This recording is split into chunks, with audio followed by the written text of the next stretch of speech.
Rikicha wanjo gaberumma cabsa acabu kan wanjesa irraceu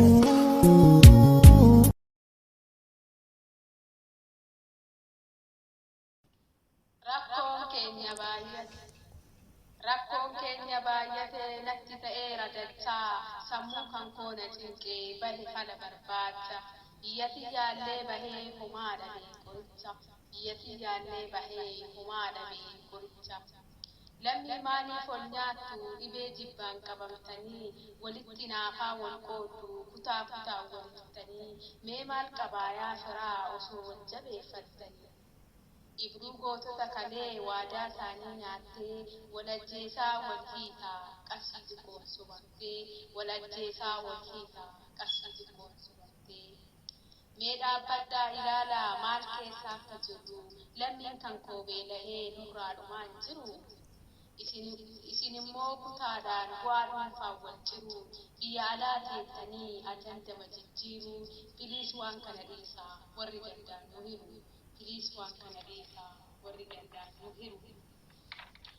Qilleensi jijjiiramee samii rooba dhoowwatee lammiin beelli hamaan bara kana mudate aayyoon harma hoositu daa'imni harkaa duutee wanta nyaataa dhabee loowwan harkaa dhumee lafa qotuuf jedhee namni horqoo baatee suuraa isaa mul'ate addunyaa irra naannoftee suuraan isaa mul'ate addunyaa irra naannoftee yaa salphina bara kanaa alagannu mammaakee yaa salphina bara kanaa alagannu mammaakee dhageettaa yaa firaa wanta gujit ta'ee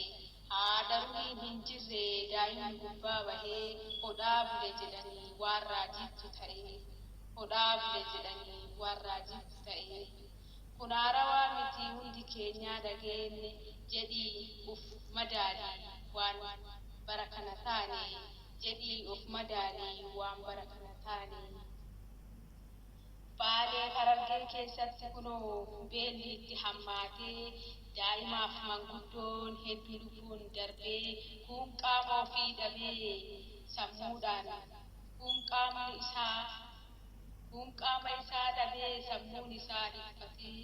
hammi muraasni kunoo biyyaa baqatee adaamaa qobatee eenyutu isaa birmatee adaamaa qobatee eenyutu isaa birmatee yaa rabbi birmadhuuf lammii kootii namni garaa jabaatee yaa rabbi birmadhuuf lammii kootii namni garaa jabaatee walaleessituu sagalee hawwiyyee intala sikkoo mandoo barreessaa walaloo Abdii Boys horaa bulaa deebalaa